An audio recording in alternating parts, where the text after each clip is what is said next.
Starting your day with news from your hometown. This is WDBJ7 Mornin. Hurricane Florence still has top winds 90 miles an hour, gusting to 115 miles an hour, just battering the coastline. How does she affect us? I'll let you know coming up. I'm Logan Sherrill in Wilmington, North Carolina, where we are battling the winds and the rain of Hurricane Florence. And rescue crews from all over the country are gathering in our hometowns before heading south to help those affected by the hurricane.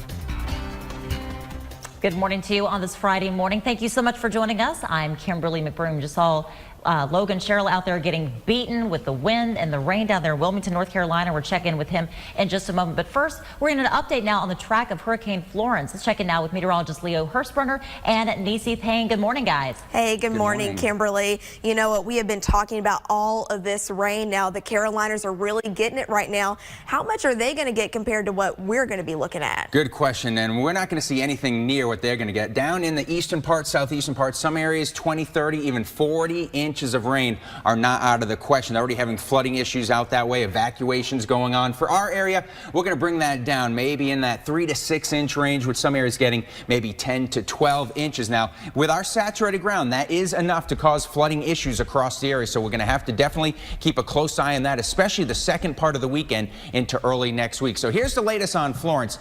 Today, tomorrow, we're going to have breezy conditions in that 15, 20, 25 mile an hour range with a couple of higher gusts with showers here and there. And then as you head towards Sunday and Monday, locally heavy downpours, some pretty good thunderstorms not out of the question. Even an isolated tornado can't be ruled out. And then Tuesday, finally, this thing starts to exit the area with just a few lingering showers. You kind of see it traveling through the Carolinas, down even into South Carolina before it turns more in our direction, bringing us that heavy rain Sunday and Monday. I'll have more on that and a look at your local forecast coming up in just a little bit.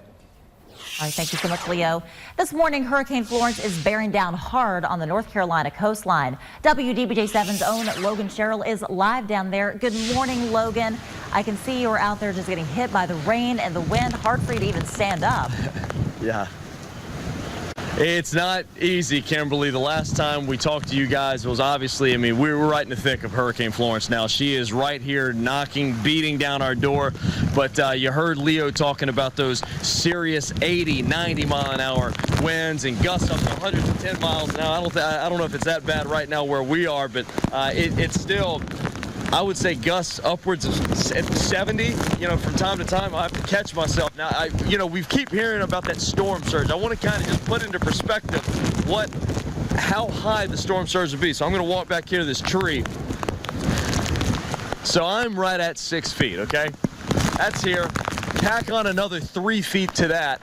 That is the storm surge that we are talking about, that people are worried about over there at Wrightsville Beach, which is from where we are here at our hotel. Wrightsville Beach is about 3 miles down that way. Of course, the beach itself completely closed off. Mandatory evacuations from the other night.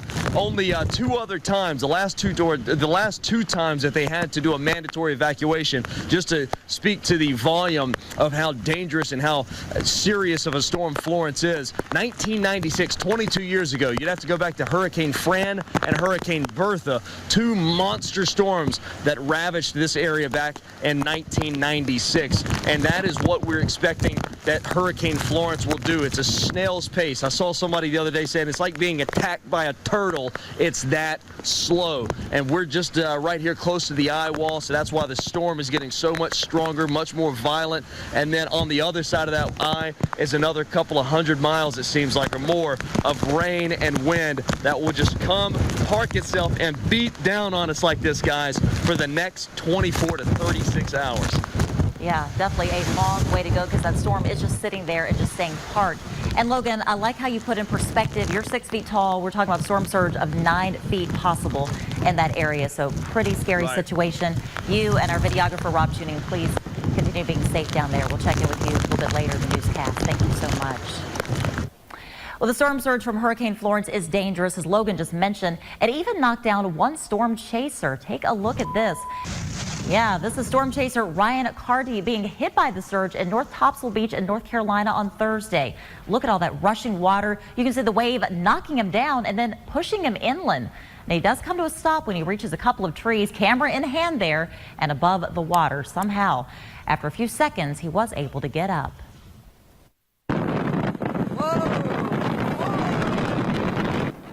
Yeah, another scary image there. Now, this is video from Hatteras Island in North Carolina there on the Outer Banks. You can see the rising surf and hear the howling winds at the Rodanthe Pier yesterday. From this video, it looks like it's already knocked down some of the beams. Happening locally, rescue crews from across the country are moving into place and they're preparing for what may come. WDBJ7's Bianca Holman joins us live this morning. Hey there, Bianca. So where are all of these crews from?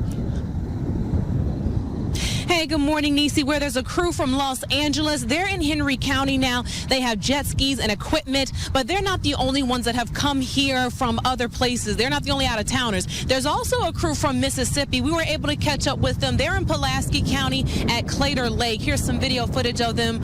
Yesterday, they were out at the lake kind of preparing and getting set up, using that as a home base. They got there Wednesday, and they've been getting ready for whatever Florence may bring. It's about 42 people, and they're hoping they're not going to be needed. We expect them to be efficient and fast. You know, they come here, they want to do the best they can to assist the community. And the biggest thing is we want to be in and out quickly, be safe, you know, and rescue anybody that's in need.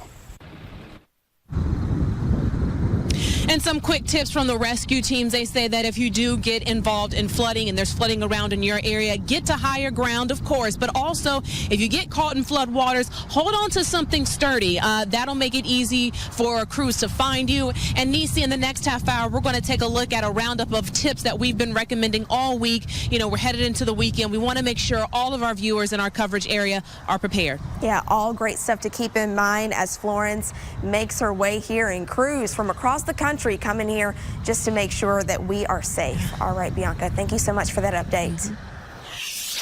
In Lynchburg, a man's in jail this morning after police say he injured two people. They say 30-year-old Quentin Jones stabbed a 56-year-old man and cut a 55-year-old woman in the 3400 block of Campbell Avenue last night at around 9:45.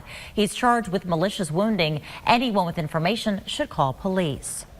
Lynchburg police are also investigating a shooting. Now, this happened last night at around 11 o'clock in the 1500 block of Buchanan Street. They say two men went to the hospital with apparent gunshot wounds. They say one man had a gunshot wound to the arm. The other had a grazing on his head and back. Police say their injuries are non-life threatening. Anyone with information about that should also call police. All right, time now to take another look at your forecast for today. Leah, we are still tracking Florence in full force this morning. Yeah, and it looks like we'll be tracking this for the next several days. It's such a slow-moving storm just inundating eastern North Carolina with torrential rain. We're talking 20, 30-plus inches of rain, not out of the question. Eventually, it's going to sag a little more toward the west, maybe a little south of west before it turns to the north and northeast as we head into the upcoming weekend. Right now, for us, we are seeing the clouds from Florence, and you notice we are seeing some showers, some light showers from those outer bands. That will be the theme today into tomorrow. But as you head toward later Saturday and especially Sunday and Monday, we'll see those showers picking up in intensity all across the region. You can see hour by hour what's taking place this morning. Upper 60s, low 70s, warming up into the upper 70s to near 80 again. Showers that you do see this afternoon are because of Florence, but it's still a good distance to our south and our east. So talking more about Florence, where is it going? What is it doing right now? Well, it's going to continue to meander along the eastern parts of the U.S. southeastern coastline, turn a little to the south, but then look what it does. It goes right around. It's almost like a U-turn up and around the Commonwealth before it picks up speed and exits the area. What does that mean for us? Here are the Florence daily impacts for our area. Today, scattered showers and storms, tornado risk very low as you head towards Saturday. Pretty much carbon copy winds about the same 15, 20, 25 miles an hour. Look what happens Sunday and Monday. Locally, heavy rain winds, not too bad, 10 to 20 miles an hour. Tornado risk slight on Sunday and also on Monday. This is when the system passes to our west. We're on the eastern side of the storm, so we're going to see the heaviest of rain and the potential of seeing a little bit in the way of some severe weather as well. So the flooding issue is there, but also a slight risk for a tornado here or there. Rainfall through Tuesday. You notice we're in that 3 to 6 inch range, 3 to 8 inch range across our area. But as you head towards southwestern sections, here some areas might get 10 to 12 inches of rain before it's all said and done. And with the saturated ground, that will cause flooding issues. Your forecast for this Friday: cloudy, breezy, a few passing showers, temperatures in the upper 70s to low 80s. As you make your way outside tonight, we will see showers, all of it associated with Florence again. Still breezy, lows in the 60s. And your WDBJ 7-day planner, check this out. Saturday, a repeat of today pretty much. Sunday and Monday, torrential downpours for some, flooding issues for some, flash flooding issues for some.